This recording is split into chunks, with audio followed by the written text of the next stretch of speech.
Today's video is sponsored by Forever Pick, exotic wood guitar picks. Handmade one at a time in Chicago, Illinois, you can choose from a selection of exotic woods that will actually improve your guitar's tone. Take advantage of an exclusive 25% off coupon when you buy the full 6-pack at the link in the description. And remember, when you support my sponsors, you support this channel, and I sure appreciate it. Hey y'all, it's Shitpost Friday. Hello everybody, Brad Guitologist here. It's time for Shitpost Friday. First up this Shitpost Friday, I wanted to show you this gal. She's almost 118 years old. Yes, you heard that right, almost 118 years old, and she still plucks around on her Chilean guitar, which is, what is this thing called? A charango. Her name is Julia Colque. And again, she's almost 118 years old. So she was born in 1900. So she was nearly an adult when the First World War ended. She would have been nearly 30 years old when the stock market crashed in 1929. When this lady was my age, 40 years old, the U.S. had not even yet entered World War II. Pretty incredible. But you can see her sitting here strumming on her charango, and that's again, it's a Bolivian guitar, and it's a 10-string instrument, and it has 5 courses of 2 strings. But she lives in Bolivia in the Andes Mountains, and says she likes to sit around and play her instruments. So how cool is that? I hope I'm still playing my instruments when I'm 118 years old instead of just playing. Never mind. Also in the news earlier this month, a group of more than 400 guitarists, 457 guitarists to be exact, gathered in Sydney, Australia to try to break the world record of the most simultaneous guitar players in one place playing the same tune. On the count of 3, world record attempt, here we go! 1, 2, 3!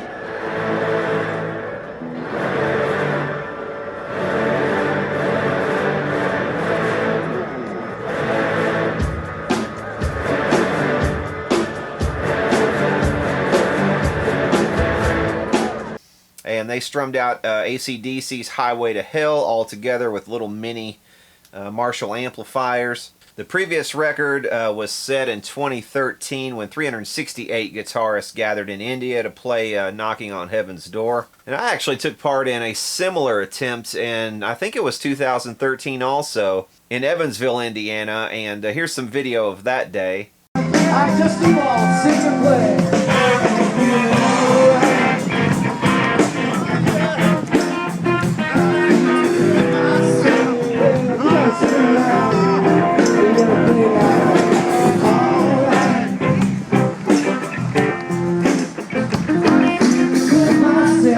Just you guys and Jimmy on the drums. Just you guys and Jimmy.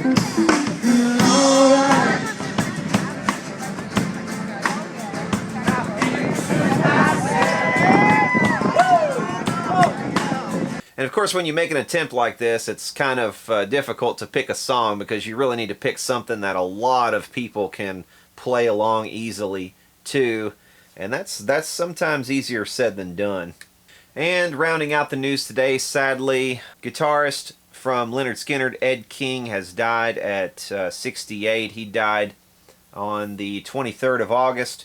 He was the man who came up with the introduction, the recognizable guitar lick, you know, in Sweet Home Alabama.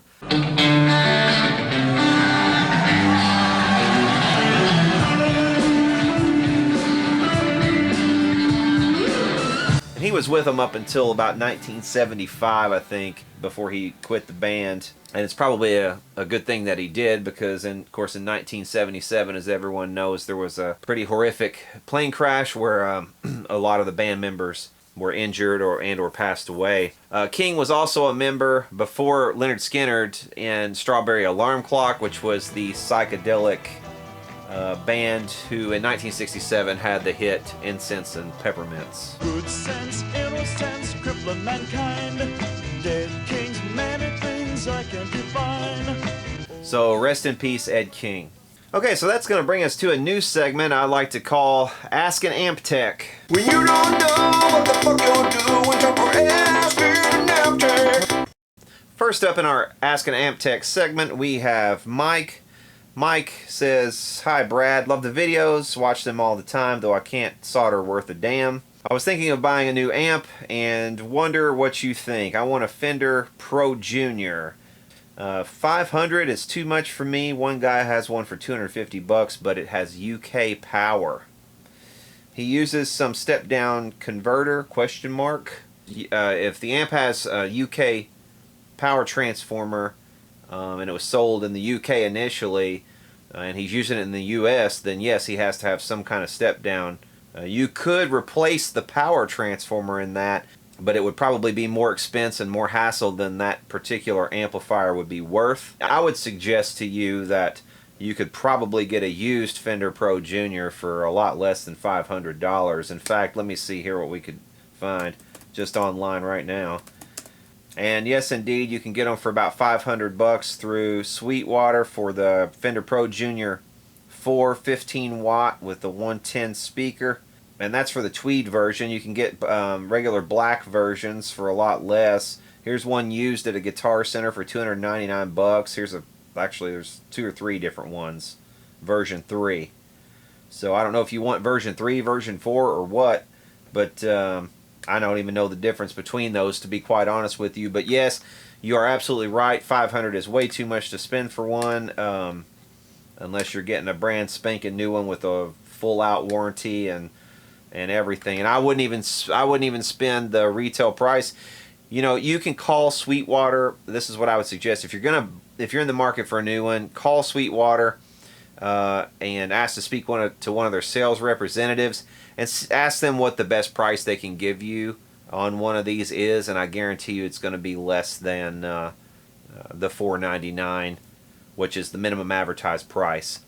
And you might check your local Craigslist as well. A lot of times you can find really good deals on your local Craigslist. If you're just looking for a small tube amp with a volume and tone knob only, you can usually get Fender Silverface Champs kind of in the $350 to $400 range. And honestly, your money is going to be a lot better spent on one of those long term. Not only will you get a volume control, but you'll also get a treble and a bass control. So you're actually getting one additional control as well. And they just tend to be built a lot better. Here's one, for example, for $399 on, let's see, this is on Guitar Center used. You could probably also find them all day long on Reverb. And this one looks like it already has a Weber speaker in it. So the speaker has been replaced with a Weber, which is probably going to be a better sounding speaker. Okay, next up, Jake writes, "Hi Brad, always been a big fan of your vids, Uncle Doug and D-Lab as well, and thought I might ask if you have considered building a tube tester." Well, Jake, no, I had not considered building a tube tester. The thing about tube testers is you can find so many of them used on eBay and elsewhere. So they're basically like giving them away, except for the real high-end ones. You can usually buy one that's fairly mid-range or even low-end for not a lot of money at all, and revamp that one, and it would take a lot less time than trying to build your own. Now, building your own would be, you know, granted, a cool project. I would much prefer to just go on eBay right now and buy something that's kind of mid to high range, spend under $100 getting it, and then just revamp the whole thing. I would probably end up spending less in parts, and definitely a lot less time in labor. Okay, this question is from Shane. Shane says, "Hello, I've been a big fan of yours for a few months and was curious. I know that you're from the Louisville area. I live in Charlestown, Indiana, which is not that far away. I've seen some of the work you've done. I have a Ibanez RG350 that I bought some DiMarzio pickups for. The thing is, all 3 of the pickups are humbuckers. I got an Evolution, a HS3, and a Breed pickup with standard 5-way switch. Haven't had any success. There's a really bad buzz. Dies down when you turn the tone knob completely down. So the buzz dies down. Well, sometimes you will get little noises that will seem to go away when you roll off on your tone knob, and a lot of times that's simply because most interference is most prevalent in the higher frequencies. So when you roll off high frequencies, you're actually just you're cutting out some of the noise by just cutting off those frequencies. Yeah, it sounds to me like there's a bad ground or something somewhere in your guitar. You might have to back up and kind of reassess and rebuild it slowly, maybe one pickup at a time, and test each pickup individually. But it sounds like you're asking me if I would like to take on this repair. Shane, to be honest with you right now, man, I've so backed up, I'm not even taking in a lot of amplifiers that people are offering to send me. So right now, the answer is probably no. Jason sends this in. He says, the Tube Fairy just delivered a pair of Leslie 122/147 amps, complete with the tubes. But for $50, I can certainly make something out of them. Yeah, I would say so. Got 7189 power tubes, a pair of those and one of those, and I think the other one should have the same thing in it. 7189s are an industrial version of the EL84. Your other one may have EL84s, but just the tubes themselves for $50, the pair of GE EL84s that you see there are probably worth what you paid for that amp. And you got a 12AU7 preamp tube there. It looks like you probably also have a I'm guessing that other tube is a rectifier tube. I'm not really sure on that, but yeah, you got the beginnings of a nice little amp there. You might have to add another preamp tube or do something else, you know, to get some extra gain out of the thing. But you've got definitely a good start there to something cool. So yeah, congratulations.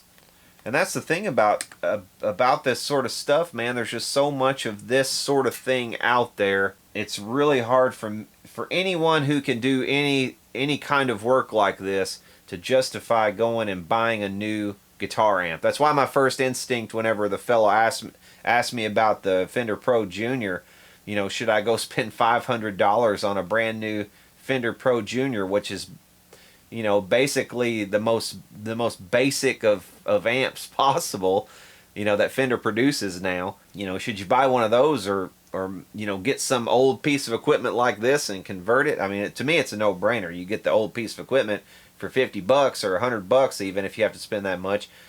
You know, spend some time and a few parts to convert it into something really cool, and you can make it what you want.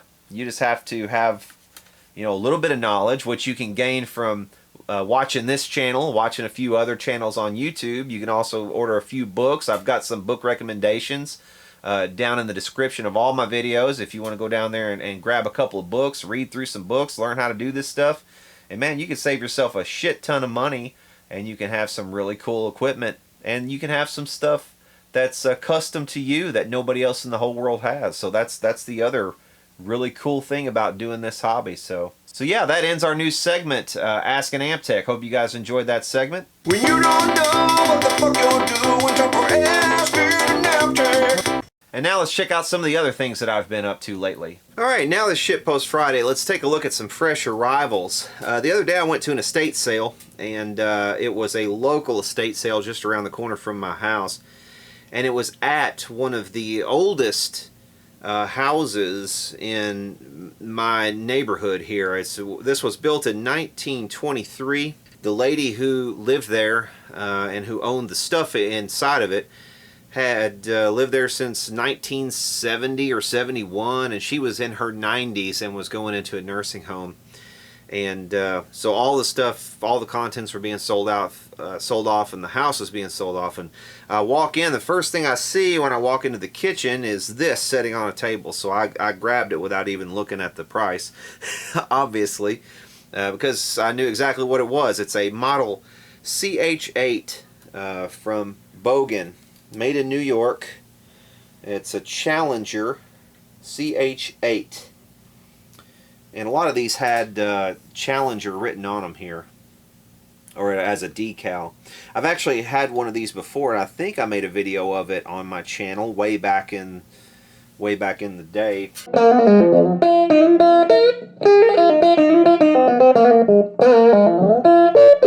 Probably a couple years ago. But this will make a really cool conversion, lunchbox size amplifier. It has should have a single-ended L6 output for about 8 watts of power, and we're going to go ahead and this will be the first time I've opened it, so we're going to do a big reveal on the opening. Now it says 65 bucks on the tag, but the day that I went was the second day, so everything was half price. So I actually got this bad boy for what, $32.50? Can't beat that.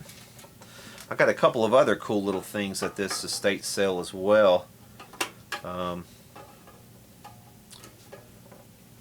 But there was a lot of stuff, very old furniture. You know, I mean, estate sales are just a really good place to get a lot of household things that you need too. Like, you never know what you're going to find, but, you know, just anything and everything that you can think of, you know, you can usually find at an estate sale. If you need storage containers, if you need silverware or plates or, you know, anything.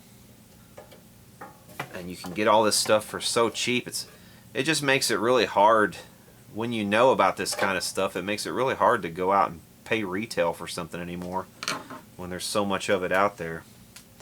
But yeah, okay, here's the big reveal. Let's see what we've got under the hood.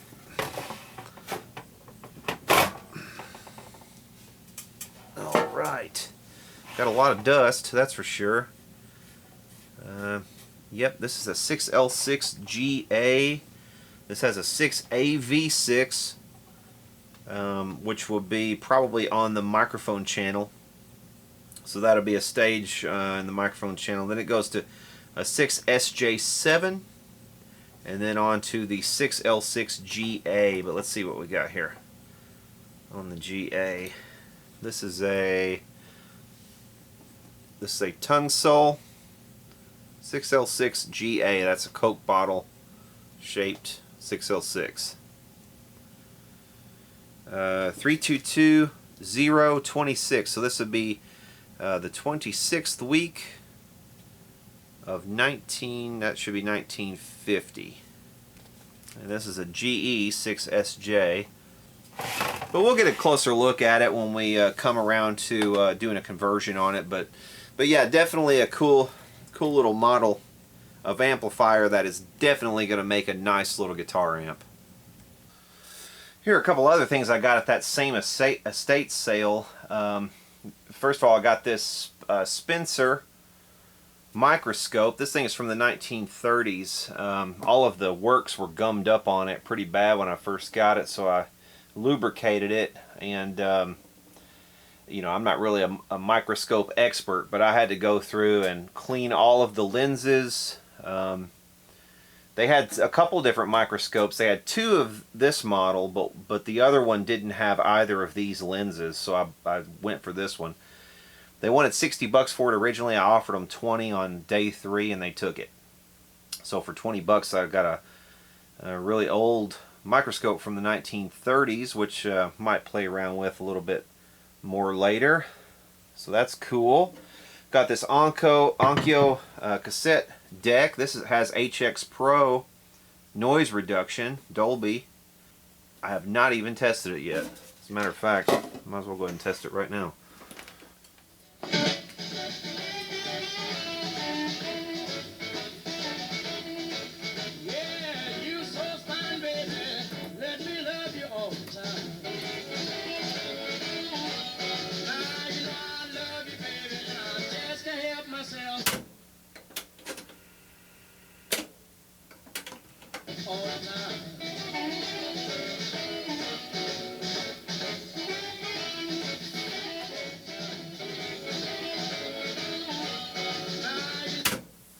Cool. Yeah, it seems to work just fine.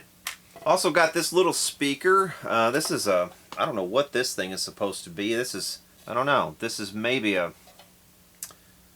intercom speaker of some kind that you would have on a desk, you know? And it would go to the wall, to the intercom system. I don't know what the impedance is going to be on that transformer or any of that stuff, but pretty cool little thing. I mean, they wanted 10 for it. Again, this was day 2, so I got it for $5. Also picked up at the same estate sale, picked up Paul Simon's Rhythm of the Saints album.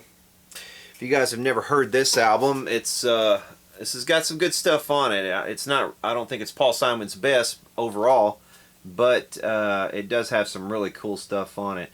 Spirit Voices, I think I read in an interview once that Paul Simon was high on ayahuasca, which is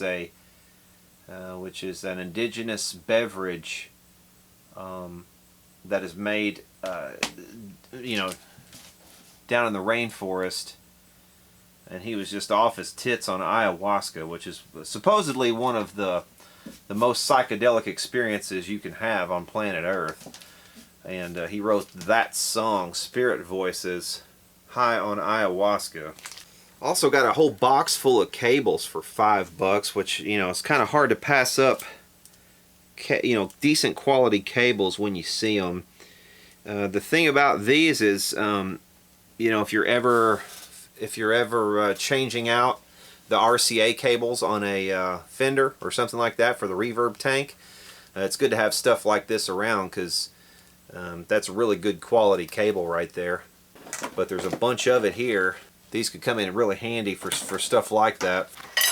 But yeah, cables, that's definitely one of those things that you can find, you know, at estate sales. And also, you know, like bins full of hardware and stuff like this. You know, you can find stuff like this full of things that the man of the house has collected over the years. If you can get stuff like that, you know, the whole thing, it's, you know, might be full of all kinds of hardware. If you had to go out and buy that hardware is expensive. I don't know if you guys have tried to buy, you know, just a packet of screws or something from Lowe's or, you know, Home Depot. That stuff adds up quick, and it's not cheap. And if there's any of you guys who want to buy any of this stuff, just let me know if you see something that you want. Also, the other day I was at a Goodwill, came across a couple of clarinets. This one is a Con, and it's probably, if I had to guess, this is from the 70s. The cork looks okay on it, but it would probably need a few new pads. And that's the thing, I have made a lot of money over the, well, no, cork's not okay. It's gonna need some cork too. This one's not in really that great a shape, but it's, you know, if you're somebody who's handy with band instruments, you can find some good deals on band instruments if you know how to fix them. I used to have a guy who would fix band instruments for me, and man, I used to make a lot of money on band instruments. You'd be very, very surprised. How many parents are looking for used band instruments that have been used and refurbished like this? Because, you know, new ones are so expensive, and usually the quality is not any better. You can find something that's old, used, that's been refurbished and cleaned and everything for a lot cheaper than you would buy a new instrument. But there's a lot of money to be made. I only gave $8.99 a piece for these. This one is a Vito.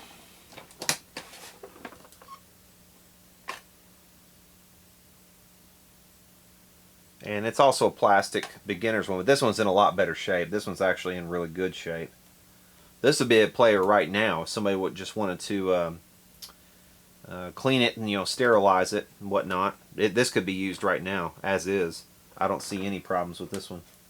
But yeah, that's a few things that I've gotten recently.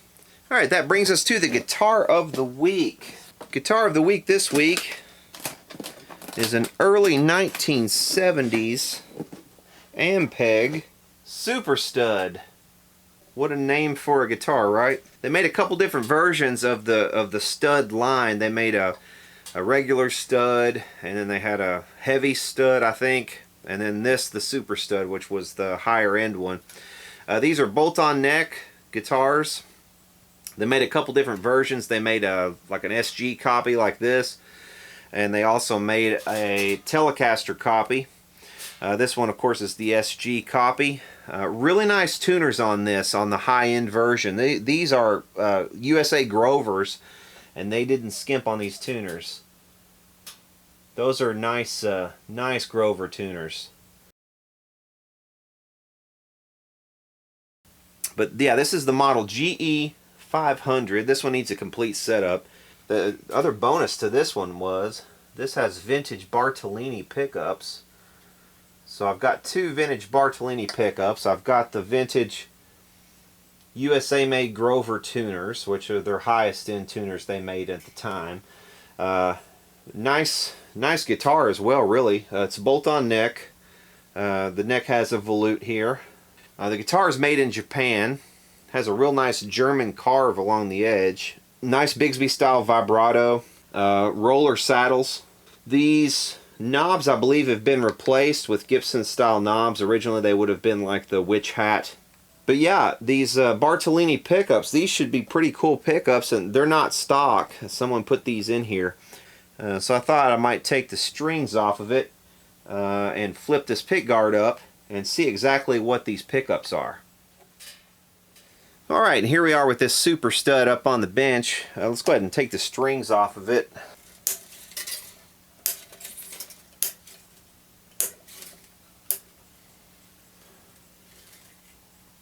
And of course, Ampeg also made the Dan Armstrong lucite body guitars as well before this period. So this wasn't Ampeg's first foray into guitar making, but it was their first foray into import guitars. But they did make a couple different versions of this guitar. They made one in red finish. They made this one in natural finish. These guitars are laminated bodies. You can see the sandwich along the edge there. You see the laminates.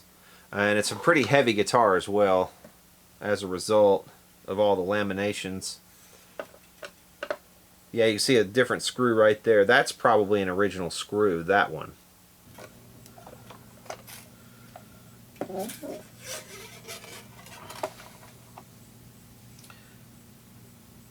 Okay, interesting. Yeah, I think these are some older Bartolini pickups. Let's see, this one has some. This one says IHC up. What is that? Is that Z or an E? That might be an E92C BFN engraved on this one. And you can just tell by the patina on it that it's older. That this is probably from the late 70s or early 80s, I would imagine. Just by looking at it. So these are older pickups. IHC UP on this one. No engraving. But these definitely look like they're from around the same time period. So definitely on a guitar like this, you know, where it obviously had some upgraded pickups, the thing to do here would be to yank the pickups out of this, put some more modern, generically decent pickups in it, sell these separately to the person looking for, you know, vintage Bartolini pickups, who knows what they're looking at. Another temptation, a real temptation, is to yank those tuners off of this thing. You know, that's definitely a temptation, and if I was smart about this, that's definitely what I would do. I have a real problem divorcing vintage guitars of any of their original parts, even in situations like this where it's, you know, it's clearly the sum of its parts is the parts are worth more than the total I could get for the whole guitar. You know, definitely the pickups will come out, be sold separately. I'll put something different in there as far as pickups, and we might even film that for a Channel 2 video at some point. But for right now, yeah, there is our guitar of the week, an early 1970s Ampeg Super Stud.